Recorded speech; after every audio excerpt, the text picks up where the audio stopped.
Good afternoon, everyone. We'll get started in just a minute or two. We're just going to wait till everyone gets logged in. If you are all on already and wouldn't mind throwing something in the question box that lets me know you can hear me okay and that everything's working, you can see the screen, that would be awesome. And then we'll get started in just a few minutes. Thank you.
All right, we'll go ahead and get started. Um, we're going to spend a little bit of time talking about mentoring boys and young men of color, particularly in a mentoring space that is largely dominated by white mentors mentoring young men of color and what that looks like and part of those dynamics.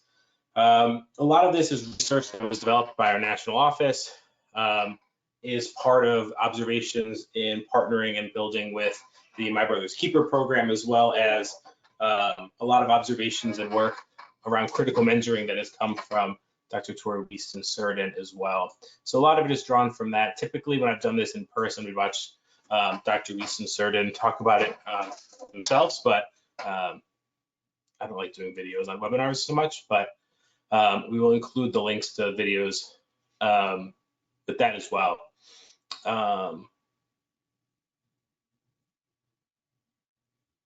Great, let's get started. So first, we're going to start with a poll, just to take the temperature. Why don't you guys let me know how everyone's feeling today?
All right.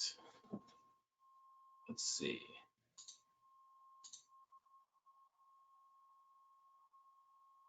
A lot of wonderful. That's really nice to see. A lot of can't wait for the weekend. That's great. Me either. I'm going on vacation, taking a week off next week for the first time in a long time. To have a full week off, so I'm very, very looking forward to that. All right. So let's go back to the PowerPoint. So these are some of the objectives that we're going to talk about. I try to keep these webinars pretty high level and quick, only about 45 minutes or so, and save the last 10 or 15 minutes or so from questions. This is not meant to be exhaustive. It's just laying what some of the research is telling us around what some of the needs and what some of the best practices have been among programs that have been effective. A lot of what we're going to talk about is really rooted in a few things, and we'll kind of talk through some of it as well. If you have any specific questions, feel free to put them in the question box, and we'll try to get them as much as possible. So today's objectives are threefold. One is be prepared to apply insights and strategies gained to existing mentoring relationships. So if you're already in a mentoring program or doing mentoring relationships right now, we're going to have some ways for you to be able to do that. Be equipped with strategies to assist your mentee to identify and tap into their social capital. A lot of what mentoring is good at and is really strong on is particularly helping young people expand on their social capital, as well as to tap into their existing social capital. And a lot of the mentoring model that has existed in a lot of programs that serve boys and young men of color has really been predicated on this idea that in order for the mentees to really capitalize on the relationship, that what's best for them is to be given their proximity to whiteness. So how do we get them to hang out with nice white people who have money and access to resources? Instead of talking to them about what are their existing social capital, what sort of resources they already have in their own neighborhoods and their own communities, and helping them expand on that. So we're going to spend some time talking about social capital in that regard. And lastly, be prepared to apply insights and strategies gained to your existing and future mentoring relationships as well. This is a modified version of a much longer in-person training, so I apologize if it seems like I'm running through stuff or anything like that. But again, if you have specific questions, do put them into the chat. It's going to be the best way to make sure this is as useful and helpful for you as possible. For those of you who don't know me, my name is Jack Kavanaugh. I'm the Director of Training and Program Development for Mentor New York. I've been working with young people in various communities and ways and spaces for about 15 years. My professional background is in social work, but I've worked in schools, after-school programs, community organizations, summer camps, different CBOs, educational access organizations, mentoring organizations, all sorts of different spaces, all focused on relationship building. One of the things that we'll talk a lot about too is, one of the really common dynamics in a lot of traditional mentoring programs is having, mentees of color and mentors who are predominantly white, predominantly women, and what that kind of means and looks like for young people, and how do we best equip these mentors to be able to, work more effectively with mentors, with mentees who, don't look like them without bringing too much of a cultural lens with them. So we'll try to talk about that as much as possible. Like I said, it's only about 45 minutes, so we won't be able to get super in depth on everything. But if there are specific questions that you're curious about, please put them in the question box and we'll try to address them as much as possible. So why is this an important focus? Why is it important to talk about mentoring boys and young men of color? And why is it important to talk about it in a way that's different than other mentoring programs? I got my notes. So first, boys and young men of color are at a disproportional risk for any number of things: low scholastic outcomes, so poor academics, unemployment, entanglement in the criminal justice system, disproportional risk to become victims of violent crimes. For a lot of boys and young men of color, reports that look at high school graduation rate, college enrollment and completion, or employment and earnings shows negative or stagnant trends relative to others. So as you compare, boys and young men of color as compared to their white cohorts, most of the trends around lifetime earning, educational completion, employment, all of that stuff is much lower across the board. Particularly in academic settings, Black students experience much higher increased levels of stress than non-Black students for any number of reasons that we can get into when I have more time to talk about that. The systemic disadvantages, there's lots of conversations right now about systemic racism and what that looks like. It's really important to have those conversations and think about what that looks like and how mentoring can be an intervention to help undo a lot of that harm that's happened and help prevent it from happening in the future. So, for example, a 2005 study, 12.8% of the general population was Black, and but nearly 42% of death row residents and 50% of prison inmates were Black. Imprisonment rates for Black men are nearly 7 times higher than for white men, and about a third of young Black men aged 20 to 29 were in prison or jail or on probation or parole on an average day in 2005. Those are obviously much higher numbers than their white peers. And so it's really important as we think about how do we start undoing the systems that have led us to this space and to this place, to think about how they have connections with caring, non-parental adults. And for a lot of the data and research has shown us that there's a really big disconnect for boys and men of color. And so one study put the national rate of disconnection, so not having that close connection with a caring non-parental adult, at 21.6% for Black youth, 20.3% for Native youth, 16% for Latinx youth, and only 11% for white youth. And so a lot of that has to do with residential segregation that exists in a lot of cities. So, I live in Buffalo. This is the community that I live in. It is one of the most segregated communities in the country. And so, if we think about how social capital and how, structural racism in policing, racism in education exists, geographic and neighborhood segregation that exists in a lot of our communities, especially around New York State, has a huge impact on what sort of resources they have access to.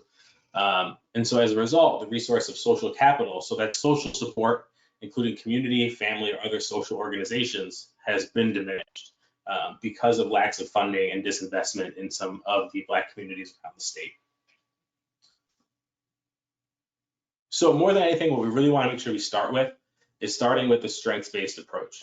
So a strengths-based approach to mentoring is important because challenges that are faced by youth can be contrasted with pre-existing strength in areas such as personal, family, community, or cultural strengths.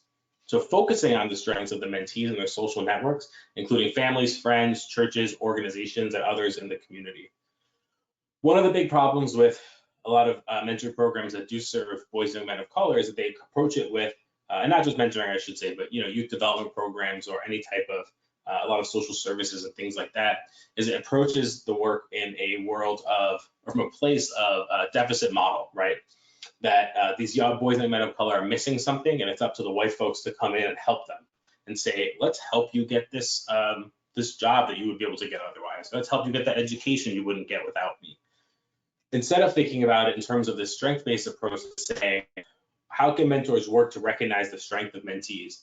What are you already good at? You're already good at so much, and how do we just help you figure out how to channel that in a way that maybe you didn't think about before? But it's about being that guide to strengths and attributes that they already have intrinsically, and not about approaching it from a perspective of deficit, that they're missing something, that there's somehow a gap that needs to be filled. And so that looks a lot like support and validation. It's really important that mentors are open to and able to recognize the value that boys and men of color have. Mentors need to be conscious of situating mentees' experience as central to the relationship. So as a mentor, I need to be thinking about, my mentees' personal history, their relationships, and their reality as central, and not my own reality in the world that I live in, particularly if it's a different one. And really, mentoring is meant to be a collaborative partnership in which mentee and mentor are intended to progress in critical ways. So they're moving forward in a way that helps them be critical and analyze the world around them. And so, yeah, I guess, you know, you can put this in the question box if you want to type in, or the chat box, but why do you think is strengths-based mentoring is important?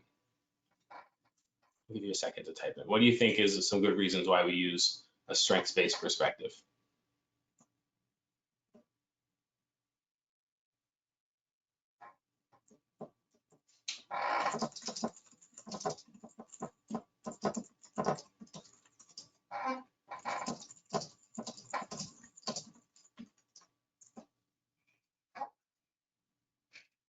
Yeah, so someone wrote, traditionally a lot of that deficit model is seen. I think for a lot of you know, young Black men that I've worked with specifically, especially educational settings, one of the messages that they see a lot or hear a lot is that they are not good enough, or that they cannot achieve in the same way. And there's a lot of programs and models that are built around that are about, like, you know, how do we give a leg up, instead of thinking about how can we help them, equip them with the skills to better actualize their own abilities. So cool. All right. So we're going to talk about critical mentoring. So critical mentoring is a model that was really developed by Dr. Tori Wiesen-Surden at Iman, the Youth Mentoring Action Network in California. I highly recommend reading the book about this if you haven't. It's not very long. It's a really good piece to help think about more critically around how we develop mentoring programs, particularly around mentoring programs that work with marginalized youth, particularly youth of color or LGBTQ youth. So we're going to talk specifically about applying critical mentoring to boys and men of color, but I think it's similar to how we would think about mentoring any group who suffers from some type of, you know, oppression or marginalization. So the book is just called Critical Mentoring. You can find it pretty easily online. I highly recommend it. It's only maybe like 100, 150 pages long. It has some really good stuff in it. So we're going to talk a bit about at a high level what some of the critical mentoring is about, but I'm definitely not going to do the book justice. She also has done a number of like TED Talks and speeches that are on YouTube and things like that. When I do this in person, we'll usually watch one, but it never really works quite right. So critical mentoring seeks to address a number of issues by placing that marginalization front and center and requiring a central focus on the youth and their experiences. And so it's always from a place that is talking about young people to you know, perceive and understand that oppression. So have conversations with them around what is the racism that you are dealing with, like, on a daily basis, and calling it out, giving it a name, and addressing it through mentoring. And so both mentors and mentees should develop and understand the ways that systemic oppression can be experienced socially, politically, and economically. And so it's using the mentoring relationship as an actionable political tool to start undoing some of that systemic racism. Having a critical lens when approaching a mentoring relationship is really important, because it helps the mentor develop a thorough understanding of what mentees are experiencing. So when the mentor comes into it with that lens of listening, of approaching their own thoughts and their own experiences critically, and their own perceptions of the world critically, it's going to really help them build that relationship and build trust by, you know, listening, hearing, and getting deeper into the realities of what their mentee is experiencing. And so it allows that space to discuss, reflect on, and challenge those systems of inequality.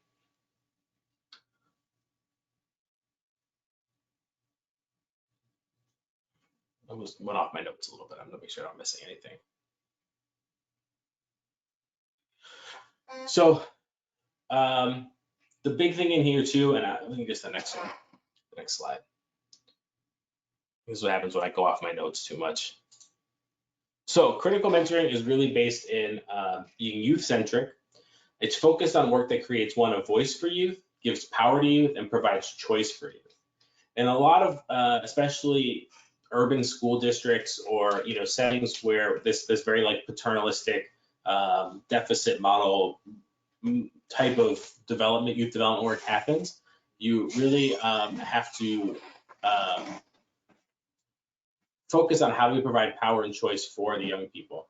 I think it's really important that we, for a lot of them, they might not be able to make choices for themselves throughout the day, right? You go to school, you're told where to sit, you're told what to read, you're told what to eat, you're told when to walk and where, you're told what sport you're playing in gym, you're told what to wear if your school has uniforms, all of those different pieces. And so it's really thinking radically about how the mentors can undo some of that space and create space that is empowering and a place of healing that can be different than what they experience in the day-to-day world. A big part of it is recognizing that youth are capable, they're already capable, and they're already leaders. Well, we don't have to do the work of helping them figure out. We don't have to do the work of making them turn into leaders or become capable. They already can do it. We just have to be the kind of guides along the sideline, helping them figure out the best ways to make those skills take shape.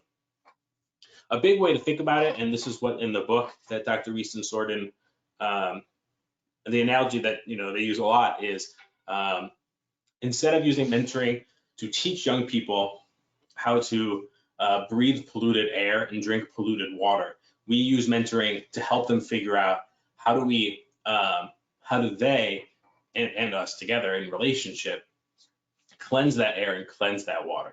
And so when we think about mentoring, boys and men of color specifically, it's making sure that we recognize that they are capable, we recognize that they are leaders, and how can we, in relationship with them, help them then start undoing some of the racism that they have to deal with and build them up as those leaders to start doing that. Because it's not enough for us to just come in and offer a little bit of advice on what we think might be the best for them to do in their situation, like they're dealing with something with their mom or at school, and we just come in for an hour once a week and just say, well, here's what I might do in that situation.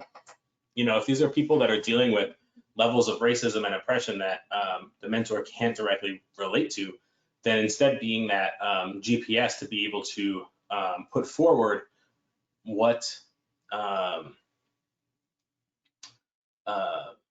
helping them develop some of the skills they need to help start undoing some of that work.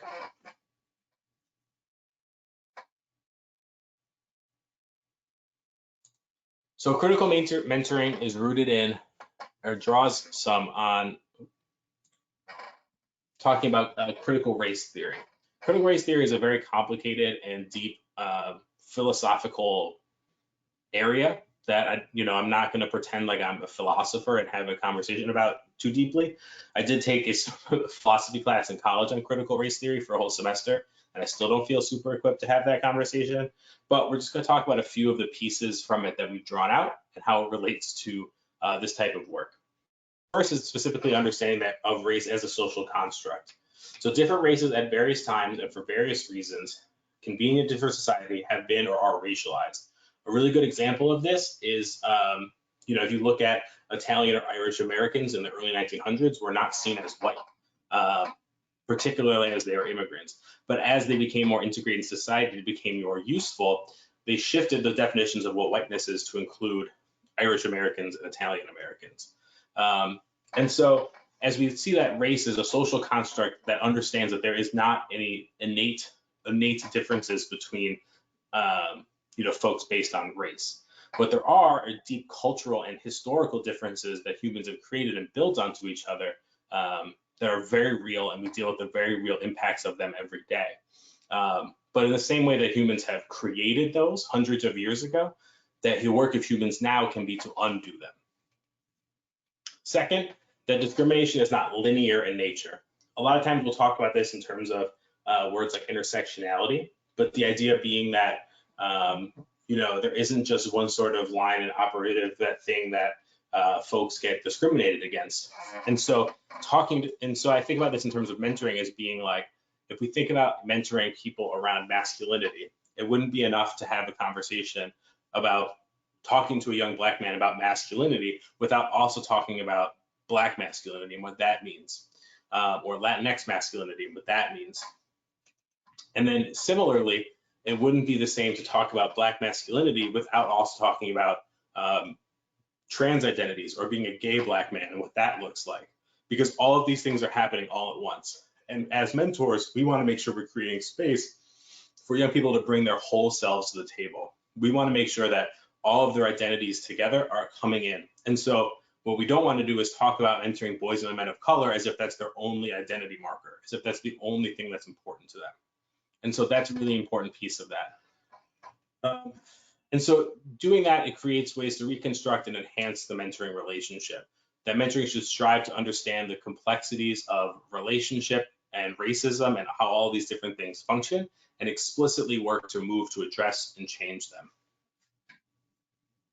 I gotta talk less. I'm gonna be way past my notes. So we'll talk through a couple things. I'm gonna try to maybe get through these ones a little bit faster. So first is cultural humility. Some people will talk about cultural competence, things like that. To me, I think cultural humility is different in the sense that, you know, it's understanding that learning about other cultures, it does not center around the idea of becoming competent. It's not something at which you can say, okay, I'm done now. I did it. I did the work. I get it now. I can stop learning. Becoming culturally humble is a continuous process of learning about different cultures, practices, and values.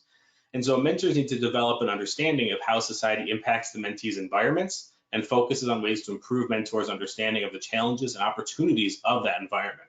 So again, not coming into it with the deficit model of saying, wow, they live in this neighborhood, but they don't have access to, you know, it's a food desert and they don't have access to nutritional foods as readily as other people might. Isn't that so, you know, so sad how like we feel so bad for them, right? We want to talk about those challenges, but we also want to make sure we're talking about those opportunities and those strengths of being in a close-knit community where people watch out for each other, of having, you know, the church on the block that everyone in the neighborhood goes to, and they've built that up, of having, you know, small community businesses, you know, around that people support. Those are opportunities as well. And so cultural humility can develop that understanding of self-awareness of our own views on race, privilege, class, gender, sexuality, ethnicity, or implicit biases. And so what we really want to do is, once we have that sense of the mentors of saying that these cultural values of the mentee should be built and drawn on, and understanding the need that being culturally humble can be to help mentors, then we move on to that next phase, which is making sure that our mentoring is culturally relevant. And there's a few different ways that we can do that. And it's really starting with the idea that the mentoring relationship does not take place in a vacuum. Not every boy and young man of color will have the same experiences or the same reaction to an experience. Culturally relevant mentor seeks to enhance or complement what youth already have and support them in ways that the young person has identified that they need most. And so, you know, we're not coming into it with our own ideas of this is what needs to happen, this is what doesn't need to happen, but listening and hearing and making sure that whatever it is that we're using that mentoring relationship to advance is relevant to their lived experiences. And so understanding that the value they have to themselves, to their communities, to society as a whole, which is immense, they have immense value, and situating that unique experience as central to the relationship. They are valuable, and their relationships and their experiences are important, and our job is to support them on what they need. And so some ways you can kind of do that are things like authentic and active learning. So that's, you know, it's an approach to mentoring that provides mentors the opportunity to learn as much as possible within a real world context through problem solving or other active learning approaches. And so, you know, making sure that the mentors are learning as much as they can about the communities and problems and issues that the mentee is dealing with, as much as they are there to help the mentee process those things as well. And so, you know, coaching them through some real life scenarios is going to be more helpful than, you know, just guessing that we kind of know what's going on and trying to tell them that, you know, we know best.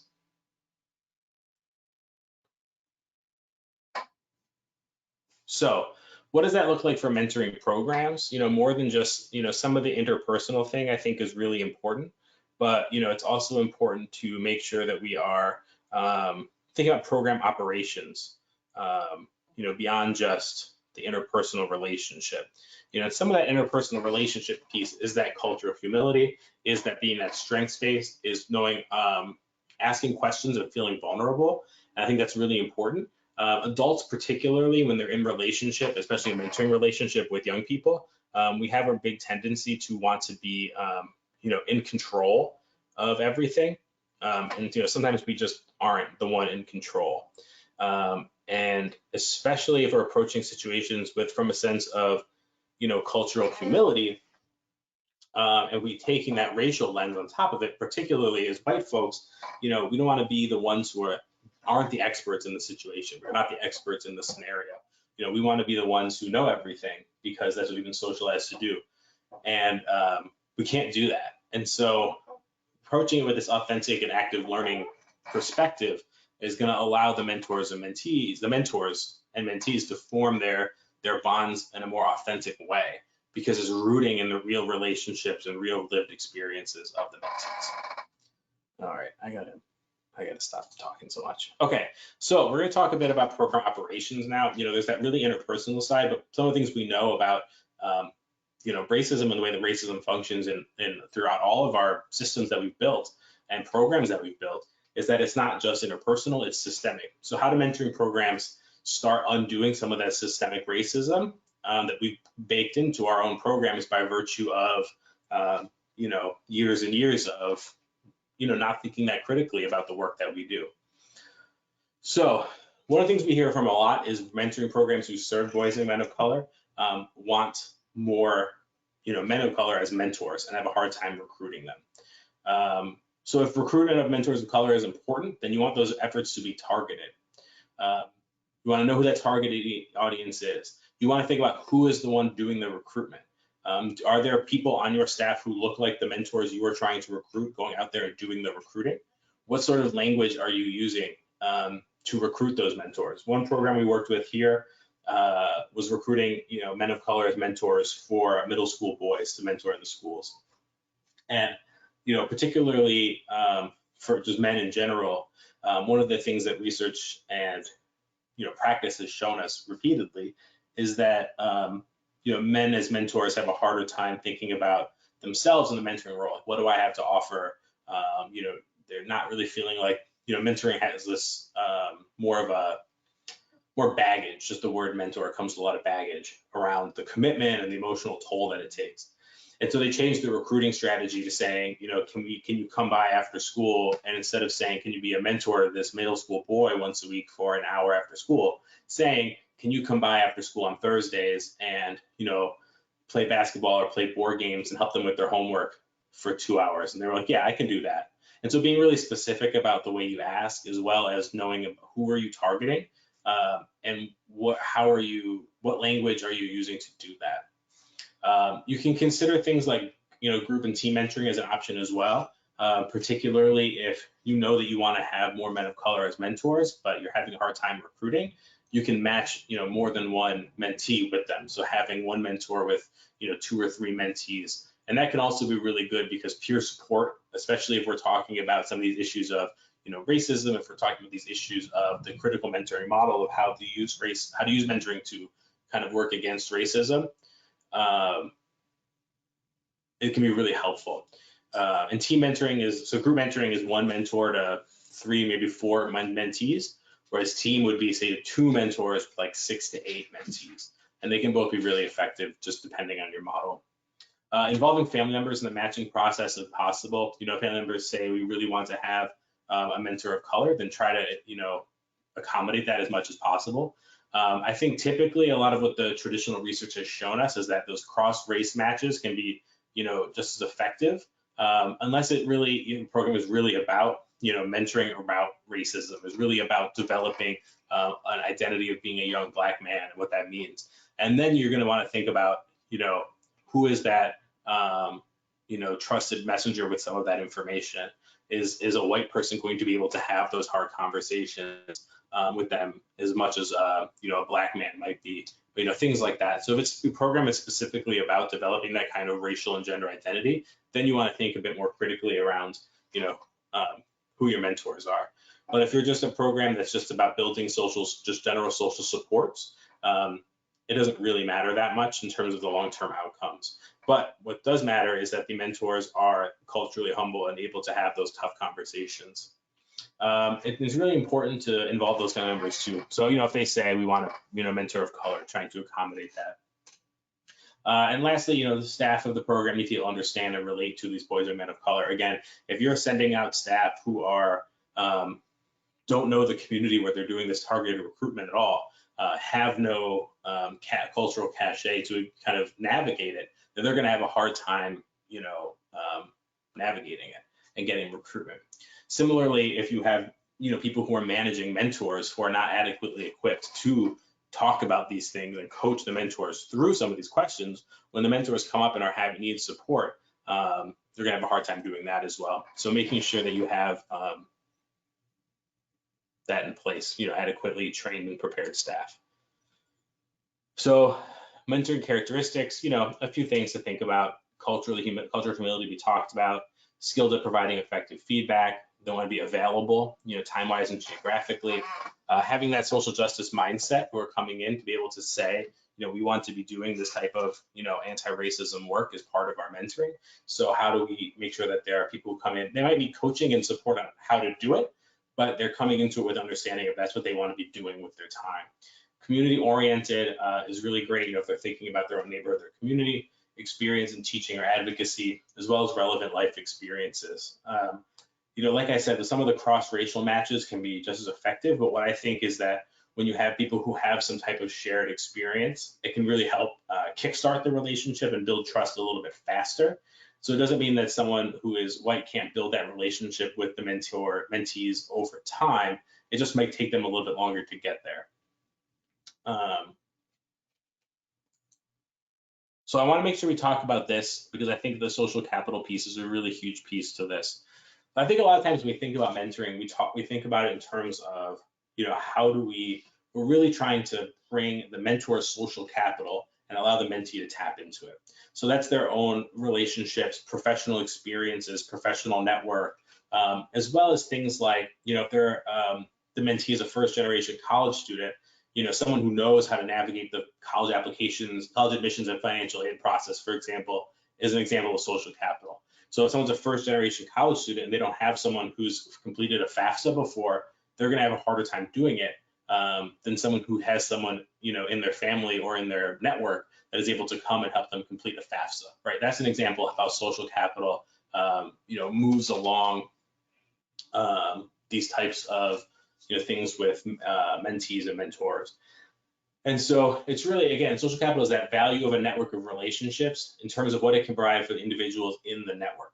And so sometimes we might think of social capital as well on a macro scale. So, libraries are an example of what social capital is. We all tap together to build this network to create a resource for everyone who's part of the network. And so elements of social capital that really impact the mentoring relationship is the amount of time spent together, the deepening of the relationship, and how much of that social capital they can transmit, the youth's level of trust in their mentor, and communication between parents and mentors.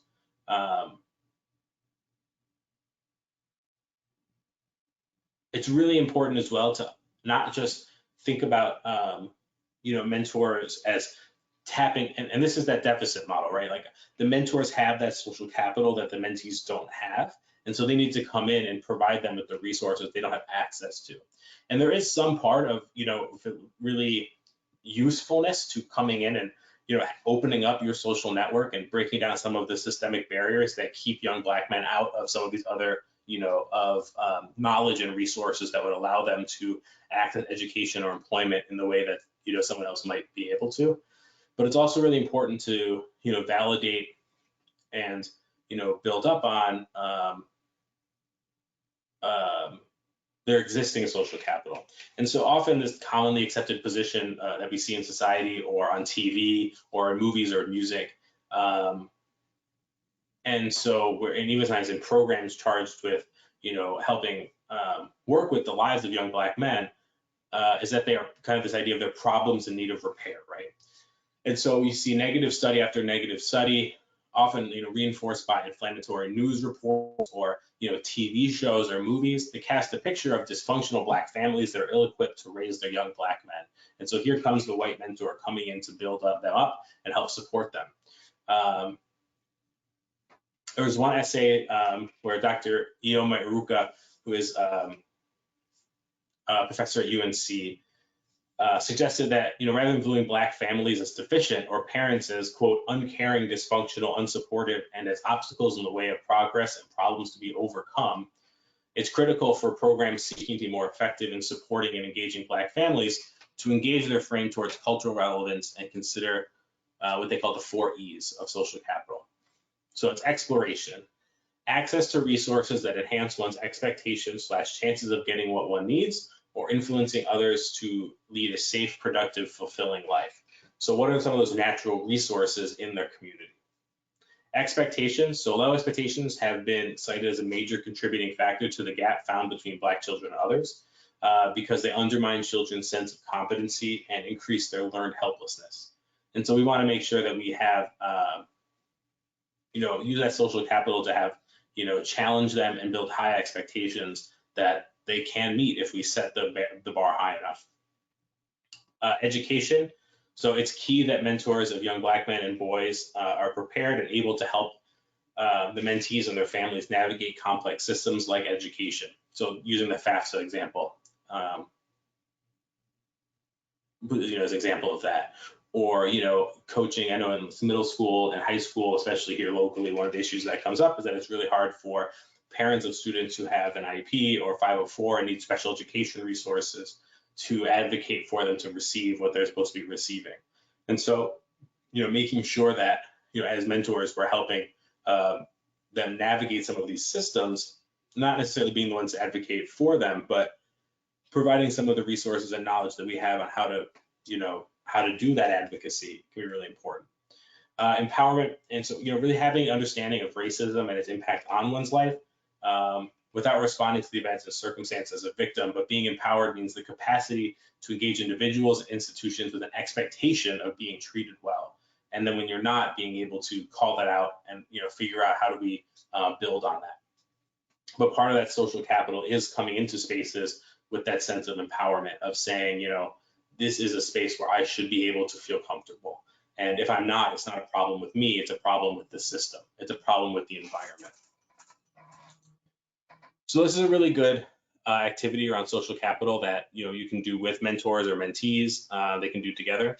And so you start, ask mentors how they're able to direct or connect their mentee's family to someone who could serve as an advocate, or a guide to the various systems, right? That's an activity that you can do. So what would they do to connect them with someone who would help be an advocate, to pass through that social capital? Having things like this, where you have participants complete the blank social capital map, where you start to go through in each section, who are the people that you know in these different areas?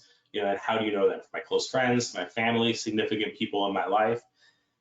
So they can start getting a sense of, wow, I have a deep network. I have people that care about me. I have a strong community. And these are the different places that I know, and these are where their strengths are. And they might not have someone who's, maybe they don't have a lot of support from family, or they're like one or two people in there, but they have a lot of people that they know who are close friends, or they know from school or after school. That's a really good place to kind of start, and helping the young people sort of start to value their own network that they already have and already bring it back to the table. So you want to support mentors as well. So during match check-ins, staff ask specifically about issues that might come up in mentor-mentee interactions regarding race, ethnicity, class, and language. And staff should be prepared to offer that support as needed.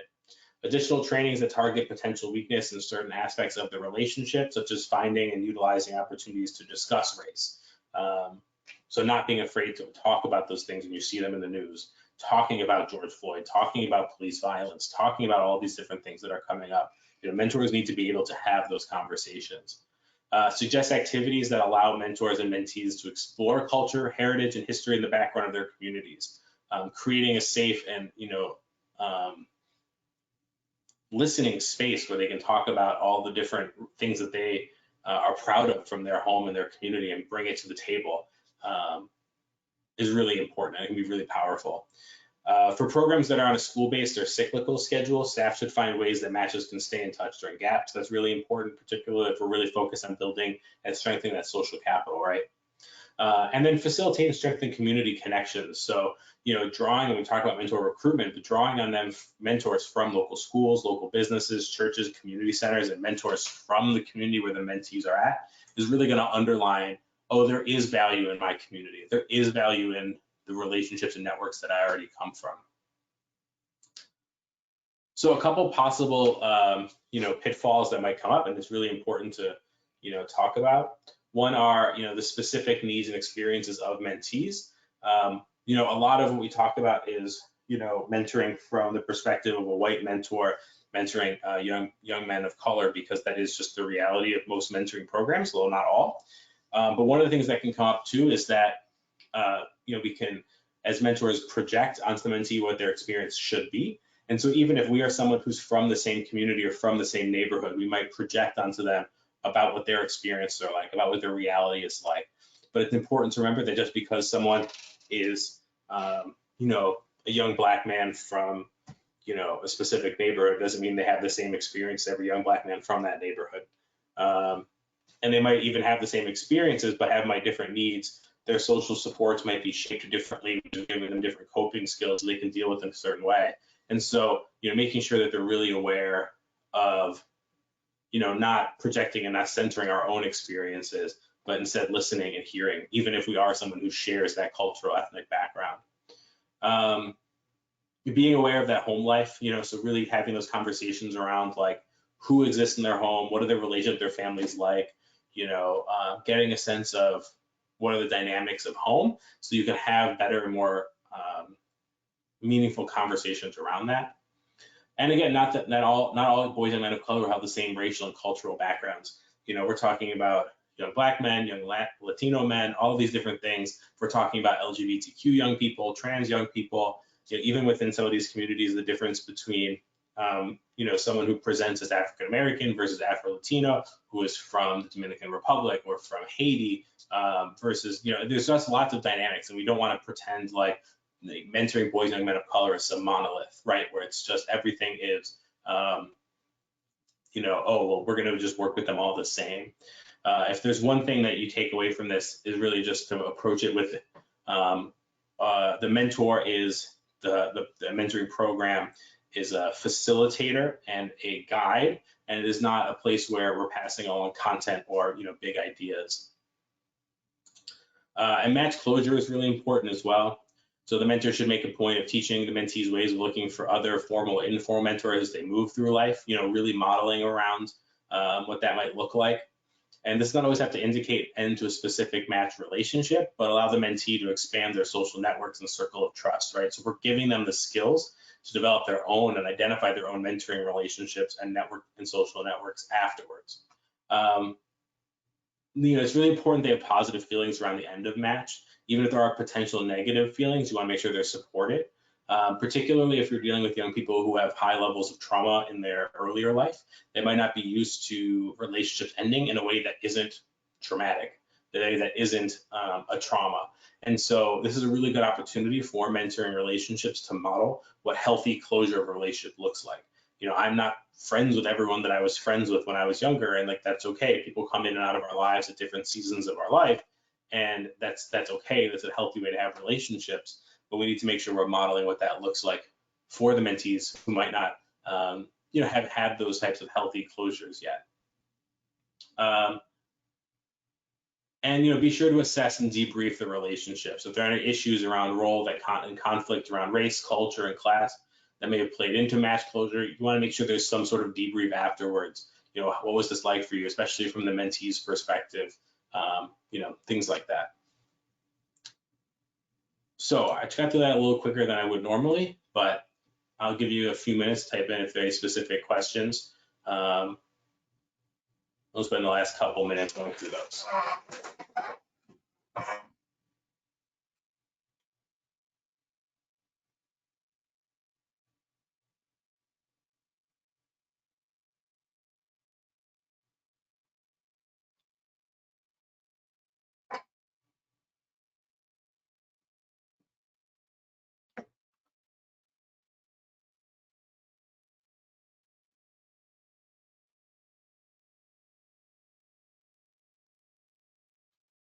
All right, so some people just wanted a reminder of the name of the book. It is called Critical Mentoring by Dr. Tori Weiston-Surdin. I'll put that in the follow-up email that we send. A question about strengths perspective. So I use a strengths perspective in working with youth. I've seen them grow in my own eyes. How can you get others to see the same qualities in kids? Sometimes bias can become a barrier. I think that's really tough. When we're talking, it depends if we're talking about, I think, volunteer mentors and staff. And when we're talking about these types of issues, there's a bit of a difference there. And so I think that's a really important thing to address early on. A lot of it, I think, has to do with, having people sit with and, do some work on themselves. And, as employers, only so much we can really do about that. But as, volunteer mentors, I think we also have to make sure that we are understanding that it's part of our responsibility as people who are managing volunteers to not put people who are going to do harm in front of young people. And if we have young adults who are volunteering who aren't equipped to do that in a way that's not going to do more harm because they're coming to it with this deficit model and they're doing that, then it's our responsibility to not match them with mentees, right? But a lot of that comes with proper training and support and coaching. I think, one of the ways to really be effective is thinking about how your program functions holistically. So from the outset, are you setting this clarification from the beginning that these are your expectations, that you will be, bring a strength-based perspective, that you will be culturally humble, that you will ask questions and learn and grow, and that the expectation is that you will hear and receive coaching and support ongoing. And so if you set those expectations up front, it's a lot easier to do that and recruit people who are going to be more amenable to that. I think can be really important. I think you are able to, or you can be able to mitigate some of that in the early stages, right? In the way that we recruit and screen and train. And we can help you more specifically with that. If you want to send a follow-up email, I can offer some more specific advice if you want to talk through your program. Another question, avoiding any kind of financial issues when a mentee knows the mentor has more financial resources. That's just boundaries, it's just clear boundaries. I think, but having conversations around it too, and understanding that, like, just having those kind of conversations is really important. And again, boundaries are really important. Mentors shouldn't really be buying stuff for their mentees anyway. If it's like, oh, we're going out to ice cream, I'll buy you ice cream, that's one thing. If it's like, hey, can you, Venmo me $20 for something, that's, different, or like, but I think as a program, you have to figure out how to set those boundaries, but equip the mentors to have that. And I think it's easier to make the program be the bad guy who's saying, you can't do these things, so the mentor doesn't have to. The mentor can just say, listen, the program really doesn't want me to do that. They don't want us doing that, and I would hate for them to find out and us not be able to spend time together anymore. And so if you are setting as a mentoring program the boundaries a lot more critically, it's going to put a lot less stress on the mentor to manage some of that. Don't give them that gray area where they have to make those judgment calls. Just say, listen, you're not supposed to spend more than $10 per visit on your mentee, and you can just say that's our policy. Things like that. If you want to buy them ice cream or take them out to a small lunch, that's fine. But that's where we draw the limit, or whatever it looks like. I know there's some programs that might say it's okay to buy them food out, but you can't buy them like gifts or whatever. But the more clear the program is about that, the easier it is on the mentee. But that's true of mentor-mentee relationships regardless of race. There's lots of financial differences between mentors, mentees who are white, or that just happens. Cool. Well, if there are no other questions, then we can finish up. This was recorded, so we'll send out the recording afterwards, so you can review it or send it to colleagues or coworkers. I'll also pass along the slide deck and some additional resources that were mentioned. They'll link to some YouTube videos, some research, things like that. Tomorrow, this should go out. And everyone who did attend will get some type of certificate saying that you did attend, so you should be able to get that. We do make sure that people have sat on at least, I think, like 60% of it, so about, I don't know, it's 60% of an hour. But assuming you did that, you'll get a nice certificate in the mail. And if you have any other specific questions, let me know. This is my email. That's my office number, but obviously I'm not really in the office right now, but email's great. Some additional quick resources. Mentoring.org is our national office's website. It has lots of really great research and studies. The National Mentoring Resource Center is also a great resource for best practices and things like that. You can also apply for no-cost technical assistance, or we can come in and help you develop trainings or look through your policies and procedures to help you do research, all sorts of things. No, get us is to be a consultant for our resources, webinars, trainings, things like that. I appreciate everyone's time. Thank you for joining us. And if you have questions, feel free to reach out. Thank you.